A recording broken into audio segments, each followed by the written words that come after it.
Mesdames et Messieurs, c'est avec un réel plaisir que je me trouve aujourd'hui avec vous, acteurs clés de l'espace public,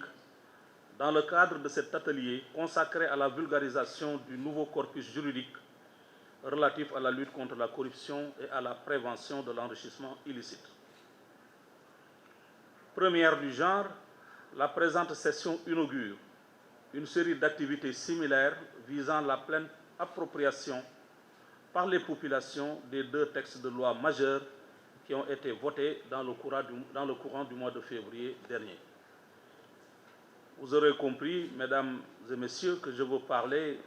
de la loi 2024-06 modifiant la loi portant création de l'OFNAC et de la loi 2024-07 modifiant la loi relative à la déclaration de patrimoine. Mesdames et messieurs, vous imaginez bien que le fait que cette série d'activités démarre avec les professionnels des médias n'est pas fortuit. Vous représentez de puissants canaux de communication pour qui veut atteindre le plus grand nombre de citoyens et leur prodiguer la bonne et intelligible information,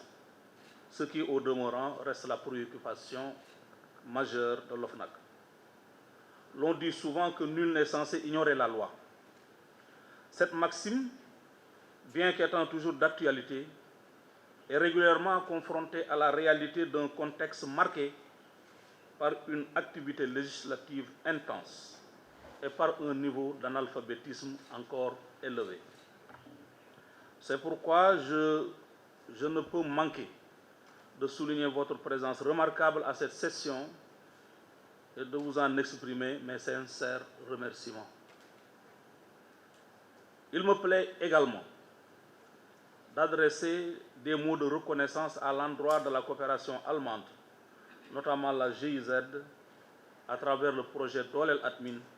pour son soutien technique et financier qui a été indispensable à la réalisation de ce projet. Je rappelle au passage que nous tiendrons demain, à la même heure et au même endroit, une activité similaire d'échange avec les acteurs de la société civile et du secteur privé. Mesdames et messieurs, comme vous le savez, en sa qualité d'autorité administrative indépendante créée en 2012 par la loi 2012-30, l'OFNAC a pour mission de prévenir et de lutter contre la corruption, la fraude, les pratiques assimilées et les infractions connexes. Il dispose de pouvoirs étendus d'autosaisine, d'investigation et de saisine de la justice. 2 ans après sa création, c'est-à-dire en 2014, la loi numéro 2014-17 relative à la déclaration de patrimoine est venue renforcer ses prérogatives en lui conférant la responsabilité de recevoir, de conserver et de contrôler les déclarations de patrimoine des personnes assujetties. Cependant, plus de 10 ans après sa création,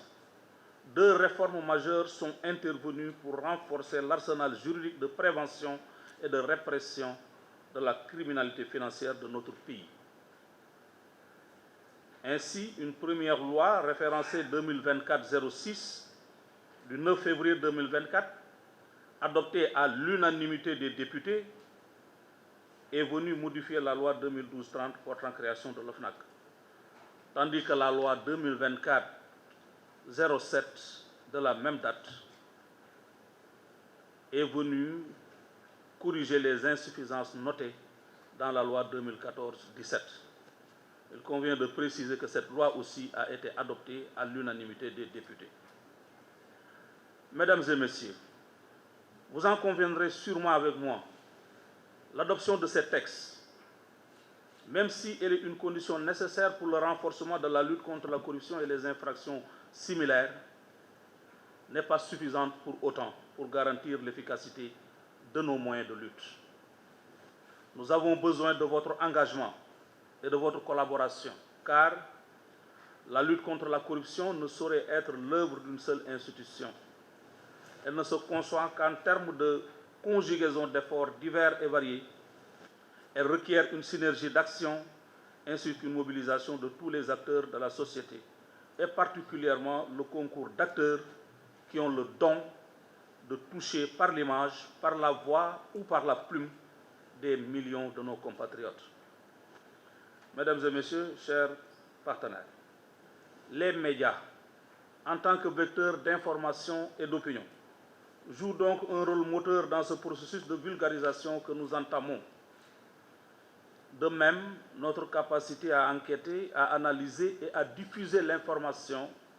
de manière objective et rigoureuse est un atout inestimable dans la lutte contre les pratiques illicites. Chers professionnels des médias, après le renforcement des pouvoirs de l'OFNAC consacré par la loi, notre second centre d'intérêt sera la déclaration de patrimoine qui constitue un outil incontournable pour garantir la transparence et l'intégrité des acteurs. Au-delà de son aspect répressif, la déclaration de patrimoine joue un rôle essentiel dans la restauration de la confiance du citoyen envers les institutions. Cette rencontre permettra à l'OFNAC de recueillir vos commentaires, préoccupations, recommandations, voire d'enregistrer vos critiques éventuelles sur le corpus juridique en place. En conséquence, je vous encourage à poser des questions, à approfondir les sujets qui vous semblent importants et à utiliser votre expertise pour éclairer le débat qui s'ouvrira tout à l'heure. Ensemble, nous avons la capacité de transformer les défis en opportunités et de faire en sorte que notre engagement contre la corruption ne se limite pas aux seuls mots, mais qu'elle se traduise par des actions concrètes et visibles. C'est ainsi que nous construirons une société plus transparente, plus équitable et plus résiliente. C'est sur ces mots, mesdames et messieurs, après vous avoir réitéré mes remerciements, que je déclare ouverts les travaux de l'atelier de vulgarisation des textes de loi de l'OFNAC. ci wolof ñu bëggoon xam rek ci li nga xam ne moo jublu ci wàllu modification loi bi lan moo ci doon li nga xam ne moo ci gën a am solo tey jii ci wàllu woowee beneen mbir bi mooy tey gis nañu ne ko ci OFNAC rapport d'activité bi mu génnee gis nañ ne ñi nga xam ne ñoom ñoo war def seen déclaration de patrimoine ci dugg bi ñoo ëpp que ñi nga xamante ne dañoo génn lan mooy expliquer loolu ak est-ce que OFNAC dafa prévoir ay sanctions yoo xam ne moom ci boppam moom OFNAC mën na ko def wala rek dafay def ay investigation daal di jox autorité bi mu war a def sanction yi ci war. waaw maa ngi lay gërëm li gën a am solo yaakaar naa ba tax ñu soppi loi bi nga xam ne moo doon régler OFNAC ak déclaration patrimoine mooy que nit ñi bi ñu seetloo gis nañu loi yu njëkk yi am nañ fukki at ñi nga xam ne ñooñu ma fi jiitu def ci liggéey bu am solo liggéey bu rëy waaye am foo xam ne ñoom fa lañ mënoon a yem ndax OFNAC dafa amul woon yenn pouvoir yi maanaam amul woon benn sañ-sañ bi ci maanaam mën naa la ni OFNAC tey ku mu woowoon soo ñëwul pour mu enquête la maanaam ku def loo xam ne yoon daf koy tere ci wàllu koom-koomu réew mi ñu woo la boo ñëwul wala déclarer sa patrimoine bu ñu la woowee boo ñëwul OFNAC amul moyen ci yow li mu mën rek mooy saisir procureur te loolu mën na yàgg léegi nag partenaires yi ak société civile bi ñu xeex ni loolu tant que soppi wuñu ko OFNAC liggéeyam bi mu war a def du ko def loolu moo waral ñu soppi loi bi léegi OFNAC ku mu woo di nga ñëw soo ñëwul mën na la contraindre OFNAC ku déclaré wul patrimoine mën na la contraindre xam naa loolu bokk na ci li tax ñi nga xam ne ñi ngi déclaré ay patrimoine d'entrée et de sortie yokk waaye am na leen loo xam ne dafa ëpp solo sànq bi may wax ci tubaab ma fàtte ko wax mooy aussi détermination bi nga xam ni kilifa yu bees yi wax def nañ je crois que président de la république ci discours yi mu def yépp bu ci nekk xamle na ni dina gën a dooleel OFNAC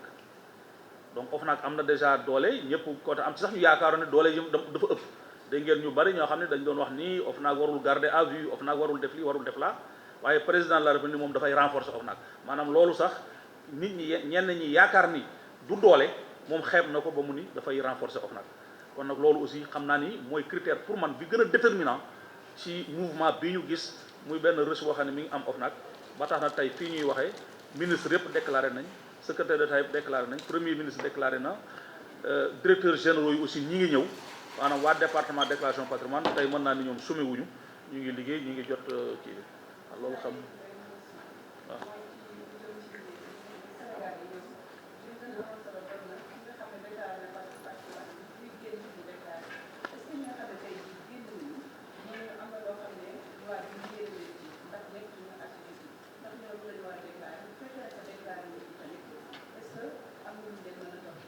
waaw dama bañ a vider communication bi nga xam madame Diop dina ko def ci loolu dina ko leeral nañ waaye li may xamal mooy ku dugg am nga obligation def booy génn aussi da nga am obligation def booy changer yenn poste yi sax da ngay defaat déclaration te loolu lépp li nga xam ni noonu lañ koy defee madame Diop dina leen ko wax li nga xam ni moo ci ay sanctions dina leen ko wax bëgguma un peu vider la substance de sa communication. man sama laaj bi nga moom si pôle financier bi ñu installé bu yàggul dara les membres ñu doon xam tey ban relation moom mooy dox seen diggante ñaari kuréel yooyu. waaw relation entre ñaari service benn relation bi ci jiitu mooy relation boo xam ne bu obligatoire la mooy bu loi bi moo teg ni lépp li nga xam ne xeex ger la dossier yañ cee def ak yooyu sauf exception dañ ko yóbbu pôle financier donc OFNAC bi unité d'enquête kon bu enquêté ba pare dina ko yóbbul pôle financier loolu obligation la légale donc ay relation la loi bi moo ko teg ci loolu damay xaw di fàttali parce que léeg-léeg nit ñi dañ koy jaawale OFNAC du parquet maanaam du procureur OFNAC du tribunal buy àtte OFNAC ay enquête kat lañu ci côté boobu OFNAC dafa bari ay pàcc yu ñuy liggéey OFNAC day tee ger am maanaam xeex pour prévention maanaam aar pour ger bañ a am OFNAC dafay jël déclaration de patrimoine waaye bu ger amee aussi OFNAC da ciy mën a enquête OFNAC kon enquête kat la te ñi nga xam ni police gendarmerie eaux et forêt douane ñëpp am nañ droit garder à vue léegi loi bi ni ko yow tam mën nga garder à vue su garder nit ba pare waaye bu ñu defee enquête bi ba pare dañu koy jël jébbal ko procureur national financier bu boobaa moom moo koy atte kon li may béral ci foofu mooy am nañ ay relations yoo xam ne noonu la demee ñoom ñooy saytu mbirum ci wàllu tribunal ñun ñooy enquête jébbal leen loolu relation la li ci des nag mooy benn relation ay nit ak nit la mooy il faut ñu toog waxtaan échanger xool ba xam nu ñuy liggéeyee loolu comme ñoom ñi fa fal ñi ngi soog a falu dañuy xaal ba ñu jël service bu boobaa daneen def ay échange ci wàllu cadre liggéey boobu seet nu ñu koy defee ba mu gën a rafet ba mu gën a jaadu ba nga xam ne efficacité am ci liggéey bi jërë ngeen jëf.